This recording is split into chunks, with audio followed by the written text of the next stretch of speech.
Hello, my gorgeous Project Woman women. I have the rather beautiful Lara Sheldrake of Found and Flourish with us on our lounge sessions.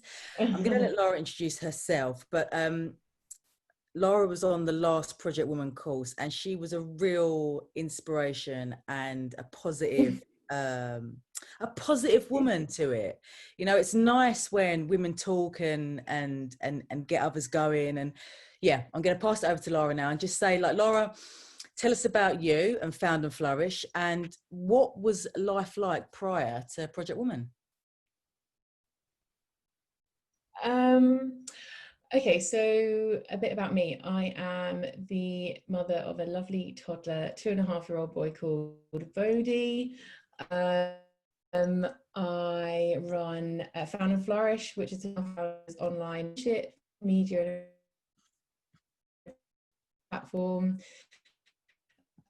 And I think, like most women juggling things, you go into like autopilot a lot of the time, and you don't take the time to stop, slow down, connect with yourself. And for me, I found that I was feeling really overwhelmed the majority of the time. I obviously don't think lockdown helped with a toddler, running a business, juggling, you know, relationships, my marriage, my work, all that kind of stuff. So it's been an intense journey, as I'm sure anyone watching this will be able to relate to. So for me, I think before Project Woman, I was extremely stressed, and I wasn't taking time out for myself, full stop. And one of the reasons why I signed up to Project Women was because I saw you were I think promoting it was like a session, a movement session where women could just sort of check in and do a bit of movement, and I guess have an experience working with you. Can you hear me okay, by the way? Because it says my internet's a bit dodgy. Yeah, no, it keeps coming through, but I'm getting you. It's all good. And now that I've said that, you've frozen. Really? Okay. Oh no. He's back. You're back. So I don't know why it's weak, because it's the internet I always use. So it's just typical, isn't it, when you're recording a session? It's a Sunday thing. But It always used to happen on Sunday. It's so weird. If I cut out again, you can just send me a message, and I'll start again, because I don't want anyone missing anything. But yes, so I jumped on a session with you where we did lots of movement stuff, and if I'm honest, I wasn't sure what to expect, and I'm not someone who's I wasn't in tune with my body, that's for sure, and I felt a bit like awkward and clunky, you know, doing this movement session with you. But there was something about it that was really freeing, and I realized the importance of connecting with my body and taking a moment out to do that, which is something that I don't or haven't done in the past. So then when you were letting people know about Project Woman and that you were launching something, I was like, yeah, sign me up. I didn't even need to think twice about it. I was just like, yeah, I need to do this. It just made so much sense. And I'm so glad I did, because I didn't really know what to expect, but I knew that there was going to be a focus around movement, body, I guess also menstruation, which is obviously really important, but I didn't fully know like what it was, you know, it was quite a new concept to me. And I came sort of really open-minded, and it was amazing. I'd go as far as saying it was life-changing, because for me, I never took the time to connect with my body or stop or really take a moment to check in with how I truly feel. And I've done mindfulness and cognitive behavioral therapy and stuff like that, but I think this was slightly different because it was moving with the body as well. So it was like moving with how my body wanted to be in flow. And that's not, again, something that I'd ever done before. And I just learned so much about, I guess, what's going on inside, as well as kind of not just how I feel and what I want to do, but actually tuning in with my cycle, so my flow, and I'd probably describe it as learning to ride the wave. So actually learning to go with what my body needs and wants at the time. Like I would find myself, I never tracked my period ever, and I'd find myself like signing up to doing so many things and getting so stressed out at the peak moment where obviously I'm literally about to come on my period, which is the worst time to do anything like that. And I'd find myself like hosting events coming on my period, and I was like, what am I doing? And so long I wasn't even going, maybe I should look into this and figure out when actually I should be doing this, because I run my own business, so I decide when the events are run, and I was just going completely against the flow. And I wondered why I was burning out and getting really stressed. So again, you know, learning when's a good time to be proactive, productive, you know, when you're when people are magnetized towards you, and that's when you should be going out and putting on events or asking your husband for something. But you know, just like understanding when you should be doing certain things based on what's going on in your body. It's as simple as that, and it's just something that I'd never really thought of doing before. So yeah, it was such an easy decision for me to sign up, and I've got my little spreadsheet here with all my different sort of phases, the seasons, the, you know, how you should be feeling, what you should be doing, exercising. It's amazing. It's like the handy book every woman needs. Lara was awesome. She inspired the rest of the group with her spreadsheet. As soon as the others learned about the spreadsheet, they was all over it. But one thing that really draws me to Lara, to you, my darling, is how you are constantly giving. So in Found and Flourish, there is constantly something going on. There's great workshops, there's continual posts, there's feedback. If you put something on there, Lara will come back to you 2 weeks later and check in and see. And you can really feel that passion. But I mean, and I'm sure many women can relate to this, how does that passion affect the way you look after yourself? And I think most of us have been there. You know, when you love what you do, it can be all consuming, so much so that you actually forget that there's this going on until you hit that brick wall. And then it's just like, oh my God, I don't know what to do. So, you know, that's something I want to ask you, like, how do you do it? Like continuously, you are pumping so much passion into what you do. Yeah, I mean, that's a good question. I don't really know how to answer it, because people ask me that about how I run a business with a kid, and like you might answer, you just manage it, you juggle, you know. But the thing, I don't want to sound cliche, because everyone probably says a similar thing, but when you're really passionate about something, and I think also when you start to see the impact of your passion and your hard work, and you can see the changes that people are experiencing, or the improvements, you can see you can see the impact, and therefore you want to keep up momentum. That also obviously does come at a price. If you are putting your passion, which could be seen as a selfish thing because you're passionate about it, you know, you enjoy doing it, but when you put your passion before your body, your mindset, your health, your relationship, so it really is an absolute juggle. And I think one of the things that was really helpful about this course is understanding that you can have more of a balance if you are approaching every day in a way that works for your body based on what it's going through at the time.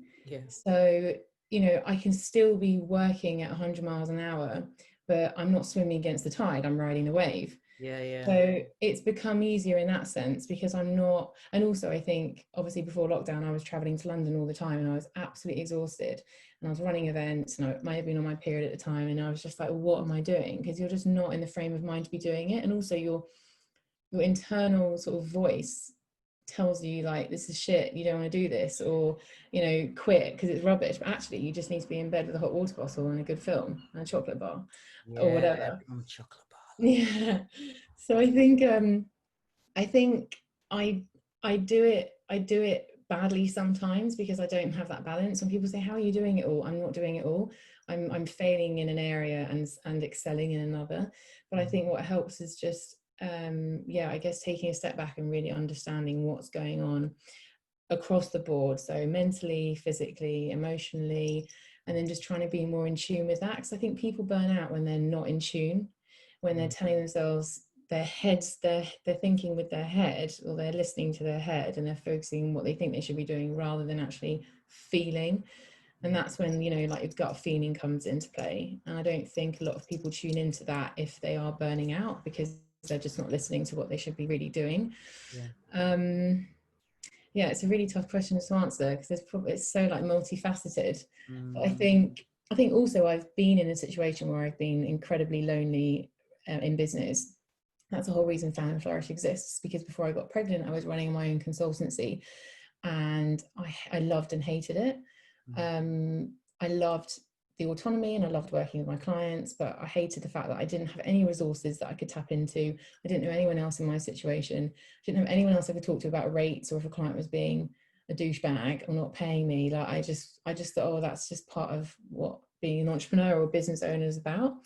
So to know that I'm creating an environment where people don't go through those feelings or actually have the support system they need, that just keeps me going so much. Yeah. And it's, you know what I just tapped into there was this: sometimes you don't have the ability to say no. Lifestyle will come at you, but it's knowing, do you know what, I'm not losing the plot right now, because I know that I am in autumn, luteal, I'm coming out to menstruation. Really, I know what I should be doing. I just need to finish this, and then I'm going to give myself whatever I can at that time. And that's good enough. Because I think like women, when they first get into charting their menstrual cycle, it becomes an obsession because everything is so goal orientated. I need to be smashing my ovulation every but you can't, it's not how it flows. And your cycle will be different a lot of the time each month. And it's just like you said, I love it, it's surfing the crimson tide. You got to jump on that surfboard, and it is all about letting go of that control. And that's the main thing, and that's the beauty of menstrual cycle awareness. Is, and I think as you mature, that becomes a lot easier to understand. She's back. I just thought I lost you then, but she's back. No, I'm here. So Sorry, I thought I lost you as well, but I can hear you. Awesome. Tell me about your relationship with your body now, Lara, and your menstrual cycle. How does it feel now? Like, how does it feel? Yeah, so I think you definitely sparked the to want to get up early, be in control of my mornings. Can you hear me okay? Yeah. Okay, cool. And actually be able to start the day intentional rather than like waking up just before my son wakes up or waking up when he wakes me up. So I think movement, like moving around and starting a day with positive intention, was just so like it was a game changer for me. Also actually, like for example, when I talked about how I grind my teeth, and we talked about the connection between your cervix and your jaw, and there was just lots of things that clicked into place. And I think being given the opportunity to understand how different things that are going on in your body are connected is just like, whoa. And you know, I studied nutrition and naturopathic medicine, so I did understand some of this, but I think this course, because it focuses on, you know, the menstrual cycle, your body, women in general, it was so much more focused, and again, just amazing to actually have those aha moments where I actually started to understand what my body was doing, and something that my body's been doing for years, most of my life. So that was cool. What else? I think just having more respect for my body as well, and understanding what's going on, and also being a bit more forgiving with myself. You know, when you were talking about the different emotions you go through, you know, your superpowers, the things that you need during that time, a lot of the time I wasn't acknowledging those either needs or emotions. And if I was acknowledging the emotions, if I was feeling a bit down, or you know, those days when you think, what am I doing? I'm shit. Like, why am I even bothering? It's all going, you know, I'm a failure, all that kind of stuff that you go through at that time in your cycle. Like, I would, I wouldn't be able to say, oh, okay, that's my hormones. It's my hormones talking to me, and I just need to give myself a break. So that's huge, you know, really understanding that a lot of the time the way you talk to yourself is influenced by your cycle, and just give yourself a bit of a break. And I think that's also something that I wasn't very good at doing before this, giving myself a break. And so now I actually look forward to my period, so that I can just go, oh, I'm just going to take a couple of days out. I'm just going to journal. I'm just going to relax. And that's not something I've ever done before, because I'm not very good at relaxing. So, I mean, I could talk all night about the benefits and the different things I learned. It's brilliant. And I do refer back to my Excel sheet, because it's so nice to see, so nice to sort of see in black and white what's going on. And I can even look at the day and go, yeah, that's where I am right now. And also, I never knew that my period was 28 days ever until I actually started this course, which means, yeah, which I think I wrote on the app, on the form that I sent to you, like 30 days or something. But actually knowing when my period's coming, it's just a game changer. And I'm 33. I should have known this ages ago. But again, you know, yeah, I know. Just, it's not something that you're trained at, you know, and it's not something that I've ever really showed a massive interest in. But it's so important. Like, this is stuff that everyone should know. Literally, but don't forget, you know, our health has always been based on a man's physique. Yeah, and if I look at the men, they just thought that we was little men, but we're not. There's a hashtag out there which I love: women are not little men. And now we know the difference, which is it's fundamental to our growth and development. And it's so nice to see all of this coming out now, so that I can see over the next few years it's just going to get bigger and bigger, and women's health is going to get bigger and bigger and more beautiful. And I really hope that this gets to younger women, because this is the important part. This is when women are stepping into their power, and they need that at that point. Yeah, it's so true. But what I would like to ask, Lara, is, do you have, to bring our beautiful conversation to completion, do you have any words of wisdom to offer this Prøject Wøman troupe? Yeah, so I guess the words of wisdom would be, you're probably going on a bit of a journey, understanding what's going on in your body. You might be digging up some of the past, which could be, you know, interesting, challenging. I know for me, when I was really like digging deep in some of my previous relationships, or ways in which my body's changed, and you know, different phases that I went through. You know, I haven't talked about it, but I had an eating disorder for 10 years, for example. I definitely had sort of not the best experience, like sexually, growing up as a teenager. You know, some of these things come to light even like during this program, where you think, oh my gosh, I haven't actually given myself a chance to sit down, sit with how I feel, and reflect on, you know, what my body's been through over the last 30, 20, 40 years, or however long it's been. So I think being kind to yourself, and writing down things and journaling when things come to you throughout this program, because there will be things that your body and your mind might actually want to forget, but it's good to kind of acknowledge, because you're going on this journey of understanding your body in a way that you've never understood it before.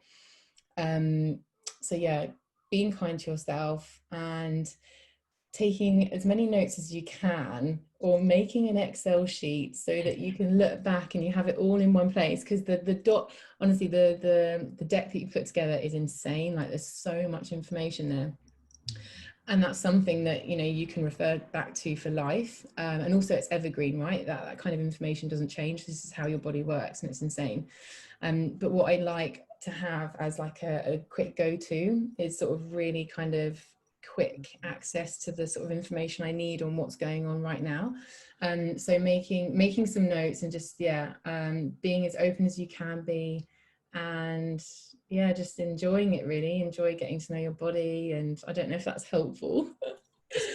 I think that's the most beautiful way to bring it all together. Just enjoy your body. Yeah, enjoy your body and enjoy getting to know it.